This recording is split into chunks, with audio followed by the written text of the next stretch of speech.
नमस्कार मित्रांनो, मी स्वाती तोरसेकर एशा पृथ्वीमध्ये तुमचं स्वागत करते. एका बाजूला G7 ची बैठक होत होती. तिथे झेलेन्स्की आले, सगळ्यांमध्ये मिसळले, परत गेले आणि परत गेल्या-गेल्या त्यांनी थेट मॉस्कोवरती ड्रोन अटॅक केले. हे जे ड्रोन अटॅक झाले त्याचं वर्णन अनेकांनी मोठं रसभरीत केलेलं आहे. खूप मोठे हल्ले होते. जवळ-जवळ 200 हून अधिक ड्रोन्स पाठवले गेले होते. त्यातले 2 किंवा 3 यशस्वी झाले हल्ले. एक जे ऑइल टँकर म्हणू आपण किंवा जिथे साठवणूक केली जाते त्याचं जे झाकण आहे, ते झाकण असं डायरेक्टली हवेत उडालेलं तुम्हाला दिसलं असेल. आणखी काही मला वाटतं एका बसवरती हल्ला झाला वगैरे मी उल्लेख केलेला होता. ह्या हल्ल्यानंतर युरोपमध्ये ज्या प्रतिक्रिया आल्या त्या अतिशय अ, मजेशीर होत्या. मजेशीर म्हणजे अशासाठी, की त्यांना कुठेतरी असं वाटतं, की हां, आपण पण काहीतरी करतोय. काय रशियाचं काय एवढं? रशियाचं काय असं नाहीये, आम्ही पण प्रतिकार करू शकतो. असा एक हुरूप त्यांना आलेला दिसला त्या हल्ल्यानंतर. आणि झेलेन्स्कींनी सांगायचा प्रयत्न केला एकंदरीत, की मी ट्रम्पना भेटलो, युरोपियन नेत्यांना भेटलो, सगळं असेल. पण रशियाशी तह माझ्याच्याने होणार नाही. हाच अर्थ आहे ना जणू त्याचा. थोडंसं आपण स्क्रीन शेअर करते आणि बातमीचे डिटेल आधी बघू आणि मग त्याच्यानंतर रिएक्शन काय आल्या. दुसऱ्याही गोष्टी चाललेल्या आहेत. ह्याच दरम्यान हे ड्रोनचं चाललंय ना, त्याला पॅरलल काहीतरी. विसरू नका मोदीजी काय म्हणले होते ते. तर थोडं स्क्रीन शेअर करते आणि ह्याच्याबद्दल आपण माहिती घेऊ. अतिशय महत्वाची माहिती आहे. त्यामुळे तुम्ही या. जो हल्ला झाला मी म्हटलं त्याला म्हणतात ना बडा चढा के म्हणतात तसं. इस्टोनियाच्या फॉरेन मिनिस्टर मार्गस साकिना यांनी ते जे झाकण वर उडालं, तो फोटो शेअर करणाऱ्या हे मार्गस साकिना आहेत. आणि त्यांनी असं म्हटलेलं आहे, "the photo of the day showing burning Moscow oil refinery." आणि एकदम हर्षोल्लेख झालेले आपल्याला दिसत गेलं ना, उल्हसित आहेत. दुसरी रिएक्शन लिथुआनियाचे प्रेसिडेंट गितामास यांनी सांगितलेलं आहे, की हा अटॅक म्हणजे गेम चेंजर. आतापर्यंत जणू काही युक्रेनची पिछेहाट होत होती आणि आता एकदम युक्रेन 10 पावलं या युद्धामध्ये पुढे चालून गेलेला आहे. काही गोष्टी महत्त्वाच्या आहेत त्याच्यामध्ये, त्या हल्ल्यामध्ये असं म्हणता येत नाही, की तो दुर्लक्षला जातो. ज्या पद्धतीचे ड्रोन वापरले गेले आणि यशस्वीरित्या वापरले गेले. यशस्वी म्हणायचं की नाही, म्हणजे 200 पैकी 2-4 जर काही हिट झाले असतील, तर तुम्ही कितीही statistically strong air defence system बनवली, तरी देखील एखादा टक्का तर त्याचा परिणाम असतोच. त्यामुळे drones you know they just overwhelm you. म्हणजे एकेका वेळेला 100-100, 200, 400, 500 ड्रोन जर का पाठवले गेले, तर कुठलीही एअर डिफेन्स सिस्टम जी आहे ती किती सिग्नल्स टॅकल करू शकेल असा प्रश्न आहे. तेव्हा हे लिथुआनियाचे प्रेसिडेंट त्यांना त्यांचा तर हर्ष पारावार म्हणतो आपण तसं झालंय. ते म्हणतात इट्स अ गेम चेंजर. म्हणजे Ukraine is back in game. आतापर्यंत जो युक्रेनची पिछेहाट झालेली दिसत होती तसं नाही. आता Ukraine is in a stronger position to even negotiate. वॉरमध्ये पुतीनचा पराभव सुद्धा करू शकू आपण असं चालू राहिलं तर. असा एक टोन दिसतो तुम्हाला सगळ्यात. झेलेन्स्की आणि असे हे जे सगळे आहेत ना, हे सर्वत्र म्हणजे युरोपच्या बऱ्याच देशांकडून आलेले हे रिएक्शन्स आहेत.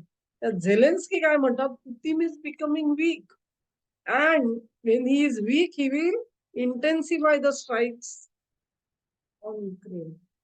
म्हणजेच पुतीन हे राजकीय दृष्ट्या कमकुवत झालेले आहेत आणि अशा तऱ्हेने कमकुवत झालेला, संकटात सापडलेला नेता हा आमच्यावर अधिक मोठे हल्ले करेल आणि स्वतःचं महत्व वाढवायचा प्रयत्न करेल, हा इशारा झेलेन्स्की देत आहेत. Putin may escalate the attacks.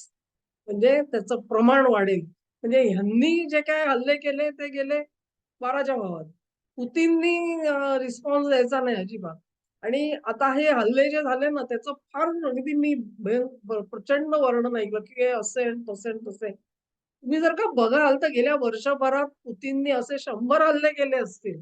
युक्रेनवरती काहीही यांचं शिल्लक राहिलेलं नाही आता. बेचिराख होण्यापासून देश वाचवायचा कसा हा प्रश्न आहे. आणि आम्ही कसा ग्रेट हल्ला केला म्हणून सांगतात. एक हल्ला केलाय, त्याचा एवढं डिमडिम डिमडिम वाचून दाखवतोय. असं ते त्यांचा प्रश्न आहे आणि त्यांना कुठेतरी मी झेलेन्स्कींबद्दल नाही म्हणणार, पण ते जे बाल्टिक देश आहेत ना, let me see if I have a listing there. नकाशा हां. हे बाल्टिक देश. हे बाल्टिक देश जे आहेत इस्टोनिया, लाटविया, लिथुआनिया ह्यांना लागूनच रशिया आहे बघा. आणि सोव्हिएट रशियाच्या काळामध्ये या सगळ्या देशांवर त्या कम्युनिस्ट पक्षाची पकड अतिशय मजबूत होती आणि त्यांना पुरेसं स्वातंत्र्य नव्हतं. जेव्हा विघटन झालं सोव्हिएट संघाचं त्यानंतर यांना स्वातंत्र्य मिळालं आणि त्यांना परत एक अशी इच्छा आहे, की आम्हाला रशियाचं वर्चस्व नको परत. त्यामुळे त्यांनी अशा रिएक्शन्स दिल्या तर आपण समजू शकतो. पण इतरांच्या ज्या रिएक्शन्स आहेत त्याचं मात्र मला हे झेलेन्स्की साहेबांचं तर काही विचारूच नका. कारण he has no morals left now. No morals left. पण हे सगळं होत असताना, हा हल्ला होत असताना आणि त्याचं वर्णन म्हणजे अगदी न्यूयॉर्क टाइम्सनी सुद्धा ही बातमी दिली आहे या हल्ल्यांची आणि लोक त्याला गेम चेंजर कसे म्हणतायत. पण त्याच्यात त्यांनी म्हटलंय गेम चेंजर आहे का नाही हे अजून सिद्ध व्हायचंय. पण नेते मात्र त्याचं वर्णन तसं करताना दिसतात आणि ती वस्तुस्थिती आहे, की आमच्याकडे पण काही जणांनी गेम चेंजर म्हटलं त्याला. I have not called that still. अजून वेळ आहे ठरवायला. ही रिएक्शन जी आहे ही रशियामधली रिएक्शन आहे. रशियाचे deputy head of state Dumas म्हणजे त्यांचे खासदार असलेले यांनी ही रिएक्शन दिलेली आहे, की time to start fighting in earnest. म्हणजे हा जो ड्रोन हल्ला आहे तो जबर हल्ला होता आणि त्यांनी थोडा हादरा तर दिलेला आहे रशियाला. त्यामुळे त्यांचे ड्युमाचे जे डेप्युटी हेड आहेत ते असं म्हणतायत, की रशियानी आता गंभीर होऊन युद्ध खेळायची गरज आहे. आणि ते का म्हणतायत तुम्हाला कदाचित माहिती नसेल. पण पुतिन आहेत ना ते थोडेसे कॉन्झर्व्हेटिव्ह आहेत. म्हणजे थोडे आपल्या प्रथा परंपरांना मानणारे आहेत. रशियाचं जे साम्राज्य निर्माण झालं ना त्याची सुरुवातच असं म्हणतात युक्रेनच्या भूमीपासून झाली आणि त्यामुळे कुठेतरी कियेव हा रशियाचाच आहे अशी त्यांच्या मनामध्ये कुठेतरी ममत्वाची भावना आहे. नाहीतर तुम्हाला आठवत असेल 2022 साली युद्ध सुरू झालं तेव्हा थेट रशियाचं सैन्य डायरेक्ट कीवच्या वेशीपर्यंत तेव्हाच जाऊन धडकलेलं होतं. ते कधी कीव घेऊ शकले असते. पण त्यांनी अनेक ठिकाणी आपला संयम पाळलेला आपल्याला दिसतो आणि त्याच्यासाठी त्यांच्या मनामध्ये युक्रेनची जनता आपली आहे, ही भूमी आपली आहे, ही कुठेतरी भावना त्यांनी जपलेली आहे. तो जो हळुवारपणा आहे, त्याचा गैरफायदा या समोरच्या लोकांनी घेतलेला दिसतो. ते सांगतायत, की आता ते हळुवार ज्या तुमच्या भावना आहेत त्या बाजूला ठेवा आणि सिरियसली युद्ध करा. म्हणजे लोक खचून बिलकुल गेलेले नाहीयेत. ते पुतीनच्या सोबत आहेत. झेलेन्स्कींना स्वप्न पडतायत, की ते वीक झालेत, कमकुवत झालेत. पण तसं काही होताना दिसत नाहीये. हे सगळं चालू असतानाच ज्यांना हे असे हल्ले करणं झेलेन्स्कीने हल्ला केला, हे अनेकांना पटलेलं नाहीये आणि त्याच्यामधलेच हे साहेब जे आहेत हे अँटोनिया कॉस्टा. तुम्हाला तो फोटो बघितल्यानंतर आठवत असेल, की उर्सुला फोन डेर लेन आणि अँटोनियो कॉस्टा साहेब हे भारतात आलेले होते, जे आपलं युरोपियन युनियनशी डील झालं. मदर ऑफ ऑल डील्स म्हटलं त्याला. तेव्हा हे कॉस्टा साहेब आलेले होते आणि मोदींसमोर भाषण करत असताना त्यांनी आपलं पी-आय-ओ कार्ड दाखवलं. म्हणजे I am a person of Indian origin असं त्यांनी अभिमानाने सांगितलेलं होतं. ते आता आय थिंक पोर्तुगीजमध्ये होते त्या तिकडचे आणि तिथून मग युरोपियन युनियनचे प्रेसिडेंट म्हणून 24 पासून ते काम करतायत. काउन्सिलचे प्रेसिडेंट आहेत. त्याचं काम करतायत. आणि त्यांनी काय म्हटलंय बघा, Costa said maintaining contact with Russia, Moscow is necessary to sustain Ukraine itself through diplomatic means. Costa stressed there were currently no credible signs that Russia was ready to engage in genuine negotiations. But time to negotiate has not yet arrived. म्हणजे या Costa साहेबांनी आपले काही दूत मॉस्कोपर्यंत पाठवले, आपले संदेश पाठवले आणि तिथून काही रिस्पॉन्स मिळतो का चाचपण्याचा प्रयत्न केला, की काय रशिया नेमकी काय मनस्थितीमध्ये आहे. त्यांना आतापर्यंतचे पीस एफर्ट्स सगळे जे आहेत, शांततेचे प्रयत्न, हे अमेरिका करत होती.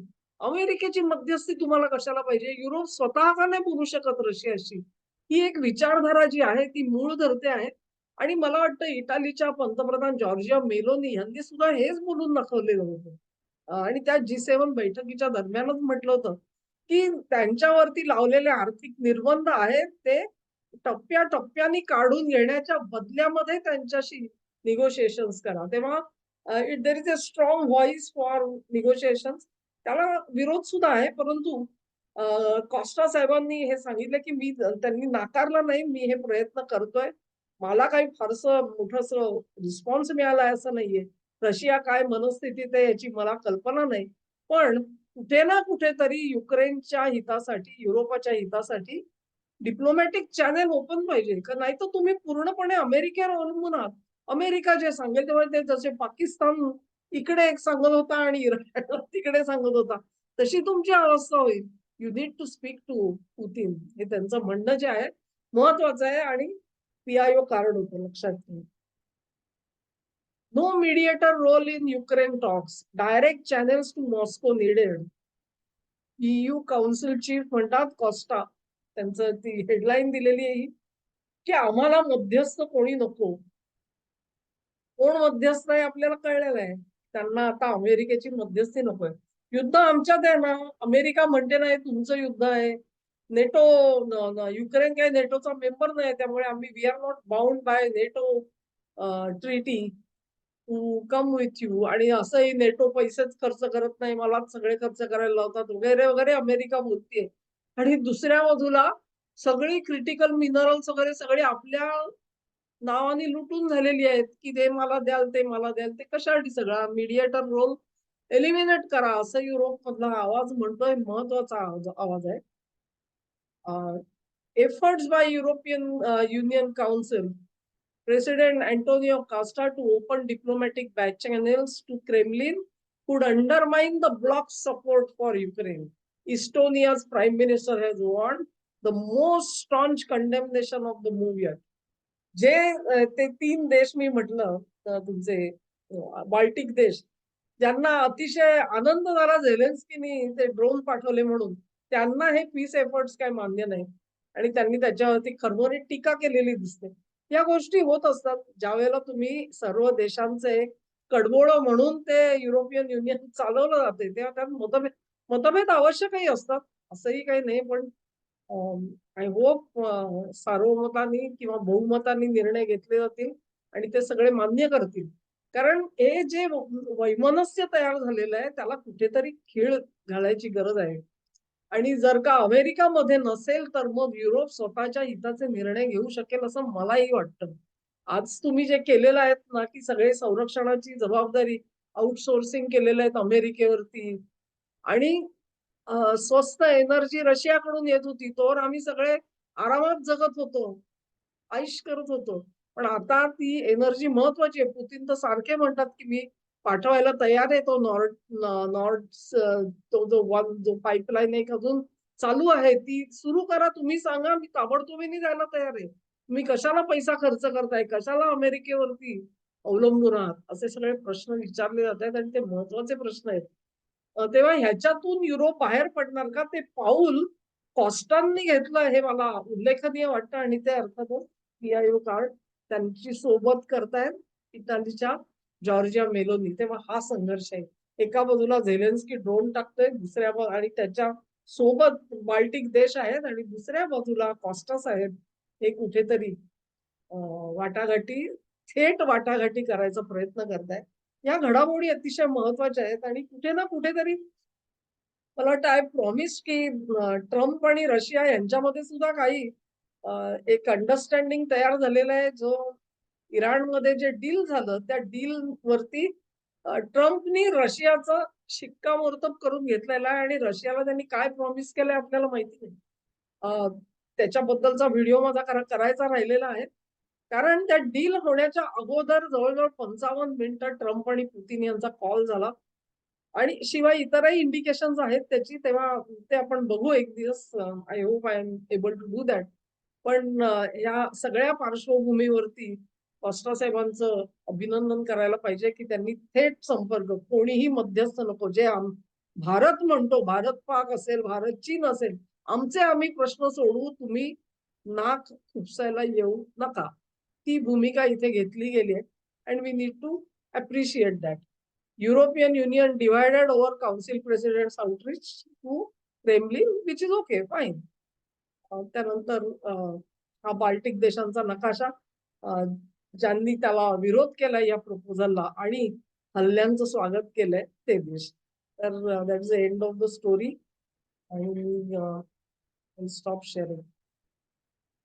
So this is it. इथून पुढे युरोप कसा जातो, कुठे जातो, कुठल्या मार्गाने जातो हे बघण्यासारखं असेल. त्याच्यात जी प्रगती होईल त्याचा आपण मागोवा घेत राहू. हा व्हिडिओ तुम्हाला आवडला असेल अशी आशा करते. तुम्हाला आवडला असेल तर लाईक करा, शेअर करा आणि चॅनेलला सबस्क्राईब करा. धन्यवाद.